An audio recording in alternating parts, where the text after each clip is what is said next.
My dear brothers and sisters in Jesus Christ, according to Jewish tradition, wine is really essential for a wedding feast. Without wine, said the rabbis, there is no joy. The joy of a wedding feast is not complete at all without the presence of wine. As we know, in the East, hospitality is considered a sacred duty. So, the failure of providing wine in a wedding feast is really a terrible shame for the host family, the bridegroom, and the bride indeed. However, it is really interesting that the Gospel of St. John tells us a story of a wedding feast that happened in Cana of Galilee more than 2,000 years ago. This wedding feast ran out of wine. It is more interesting that Mother Mary and Jesus attended this wedding feast. Jesus did the first of his signs to reveal his glory. He changed water into good wine.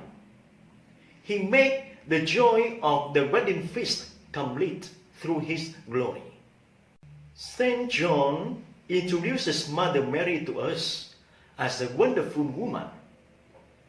Although she was an invited guest, she was actively working, helping, and serving in the kitchen.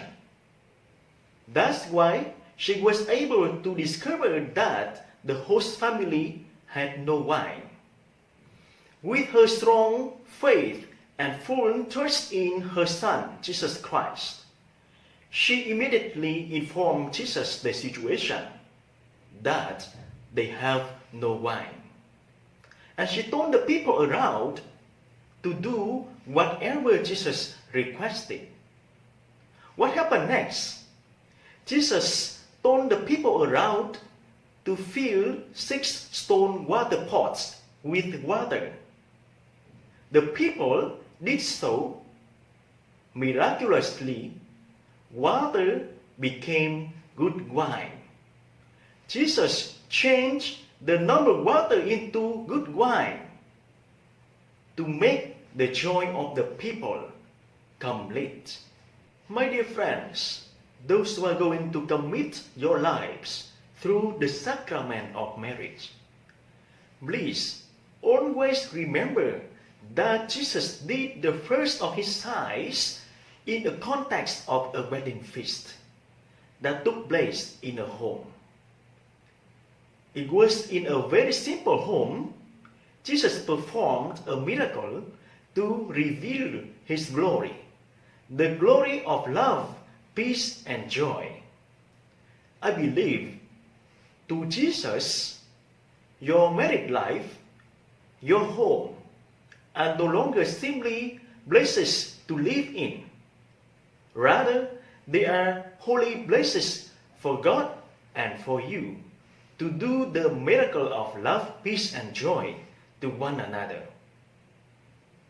Jesus is inviting you to allow himself to enter your hearts, your married life, your home, or your family, in order for Jesus to change your husband, your wife, your sons and daughters into the people of love, of forgiveness, peace, and joy.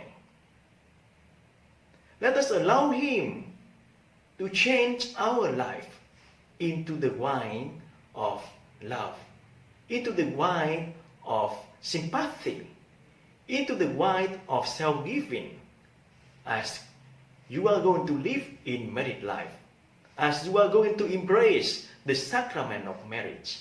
Furthermore, according to the Jews, 7 is a complete and perfect number. 6 is an unfinished and imperfect number. So, in the Gospel, the image of the 6 stone water pots stands for the imperfection of Jewish law.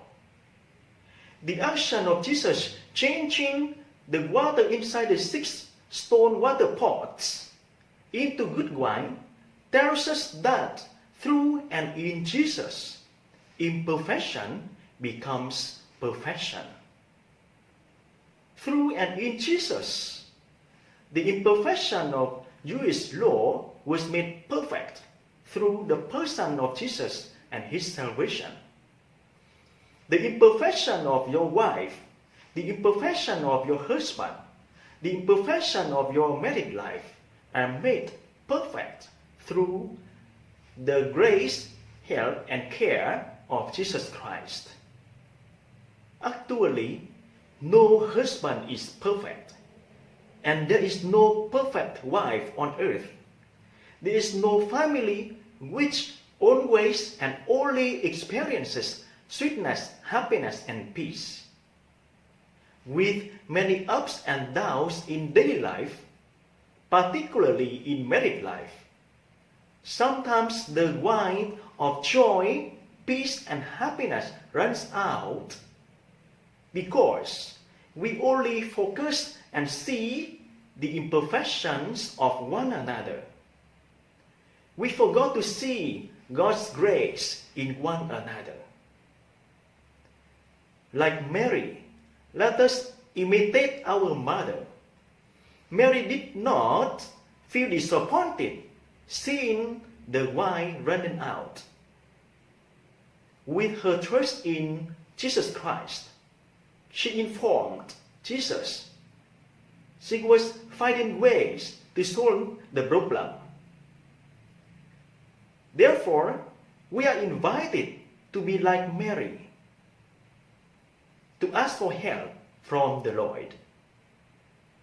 Of course, married life is not perfect, but in Jesus Christ, it is made perfect through grace. I do believe you are never alone while you live and embracing married life, because Jesus is always with you. Jesus is the best friend of those who are living in married life. Jesus is a best friend for those who are embracing the sacrament of marriage. The message of the gospel and the meaning of the sacrament of marriage are really inviting you to continue living the life of love, the life of trust in the Lord. They are invitations for you to do the miracle of love to one another as you are going to live in married life, as you are going to embrace the sacrament of marriage forever. Dear brothers and sisters, let us live the message of the gospel by loving one another, by caring for one another. The husband must love his wife. The wife must love and care for her husband. If everyone knows how to care and love each other, your family will be the home of joy, peace, and happiness. Your family will be the house of miracles. Let us, together with Jesus Christ, do the miracles of love, peace, and joy to one another in married life, in the society, and in the church. I believe with God's grace, this message of the gospel will be actualized in your married life. Thank you very much. God bless.